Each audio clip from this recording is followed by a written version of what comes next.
convite para esse nosso encontro de hoje e tentar ver se nós conseguimos fazer uso desse espaço, desse tempo à nossa disposição para uma discussão proveitosa, não só a respeito de certos conteúdos filosóficos que eu pretendo apresentar a vocês aqui também, mas também para uma reflexão a respeito da situação atual que nós todos atravessamos. Quando o convite me foi feito pelo Eduardo, ele me sugeriu que o tema fosse sobre Walter Benjamin. Então, eu preparei para esse nosso encontro de hoje uma série de reflexões a respeito do tema da violência em Benjamin, mas essas reflexões, elas são um trabalho em andamento, portanto, uma espécie de work in progress, tão longe de estar suficientemente amadurecidas e consolidadas, portanto, é um panorama inteiramente em aberto, e eu ficaria muito grato a vocês se nós pudéssemos, de fato, ter uma interlocução aqui que pudesse ser de mútuo proveito. Tá? Então, é um trabalho que se encontra em pleno processo de elaboração, e, portanto, não tem nenhuma pretensão de estar concluído ou de estar esgotado nas suas principais linhas de força. É uma coisa inteiramente em aberto. E para esse encontro sobre o Walter Benjamin, eu vou me servir também fartamente de passagens e interpretações de George Agamben a respeito da relação entre violência e política, que vocês podem encontrar tanto no livro O Poder Soberano e a Vida Nua, o primeiro volume do Homo Sacer, assim também como no segundo volume do Homo Sacer, O Estado de Exceção. Então, eu vou me concentrar, quanto ao Agamben, nesses dois livros. Eu vou também tomar liberdade de iniciar de trás para frente. Quer dizer, ao invés de tomar um texto do jovem Benjamin, um texto de 1921, eu gostaria de partir de um texto tardio do Walter Benjamin sobre o conceito de história, que é um texto que foi encontrado juntamente com documentos e objetos pessoais do Benjamin por ocasião da sua morte na tentativa de atravessar a fronteira para a Espanha, da França com a Espanha. E isso, portanto, em 1940. Eu vou começar então com as teses sobre o conceito de história e vou iniciar com a tese número 8, que para os meus propósitos aqui é a tese principal. Bom, eu queria dizer a vocês que o ideal da minha parte seria que nós, de fato, dialogássemos. Então, se vocês quiserem me interromper, se quiserem perguntar alguma coisa, discutir alguma coisa, fiquem inteiramente à vontade. Tá? A intenção mesma é a interlocução a mais intensa possível. E para isso eu gostaria de saber se todo mundo está me ouvindo. Tá?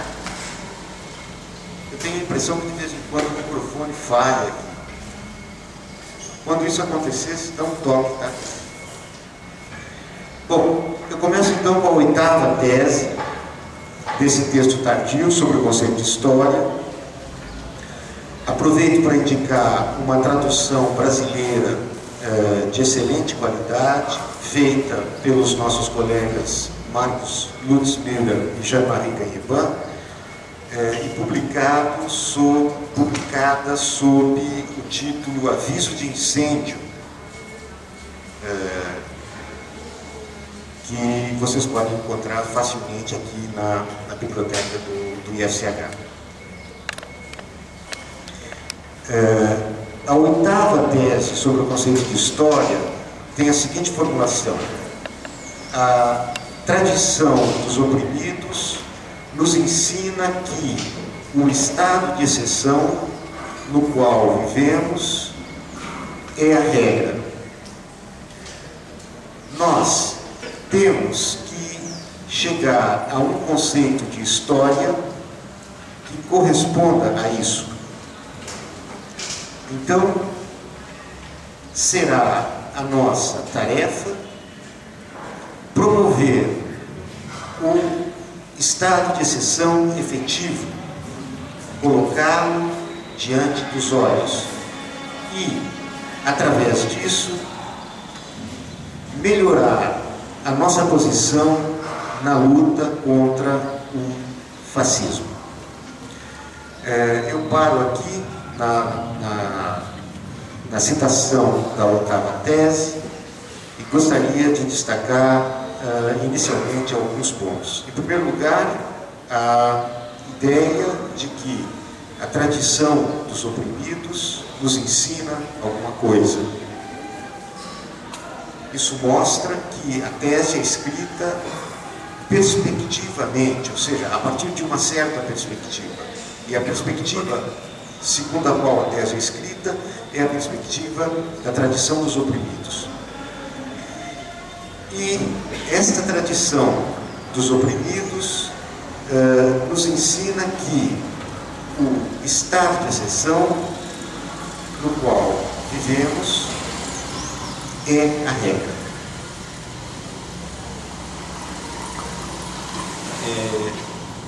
Eu gostaria de, desde logo, indicar a vocês que a expressão estado de exceção é utilizada aqui por Benjamin entre aspas.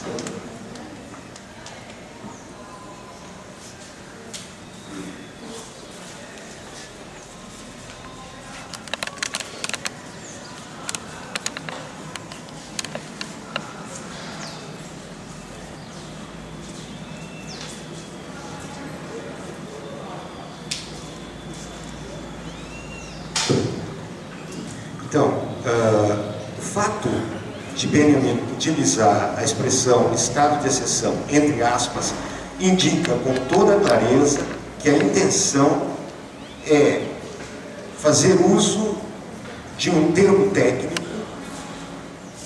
rigorosamente falando, um conceito que é um termo técnico, que é o conceito de exceção, tal como ele se encontra formulado e desenvolvido na obra do teórico do direito Carl Schmitt, que era também um dos principais filósofos e juristas ligados ao Partido Nacional Socialista, com o qual entra em rota de colisão no final dos anos 30 do século passado, mas do qual esteve intelectual e politicamente muito próximo, pelo menos durante e alguns anos depois da ascensão de Hitler ao poder na Alemanha.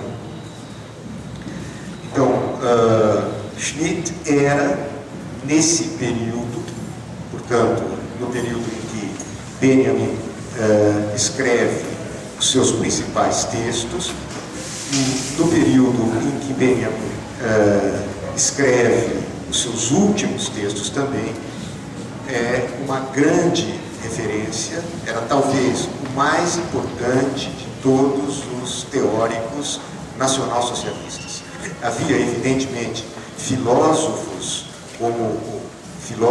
entre aspas, como Rosenberg, por exemplo, ou como Alfred Bäumler, mas do ponto de vista da relevância política, nada se comparava naquele cenário à obra jus filosófica de Carl Schmitt.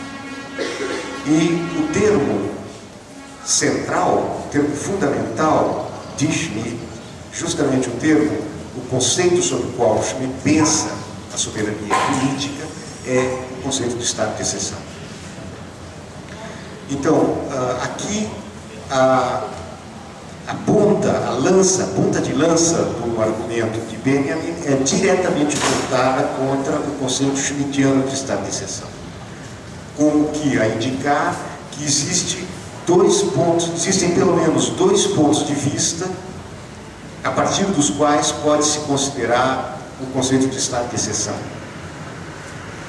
O conceito de estado de exceção pode ser visto do ponto de vista da tradição dos vencedores, e o conceito de estado de exceção pode ser visto do ponto de vista da tradição dos vencidos. Tudo se passa, portanto, como se nós tivéssemos aqui um cenário, uma arena montada pela tese 8 de Benjamin sobre o conceito de história, no qual dois adversários se opõem decisivamente. Por um lado, aquele que assume o ponto de vista da tradição dos vencedores, e por outro lado, aquele que assume o ponto de vista da tradição dos oprimidos, dos vencidos. Benjamin, evidentemente, se perfila aqui na oitava tese do lado da tradição dos vencidos, do lado da tradição dos oprimidos.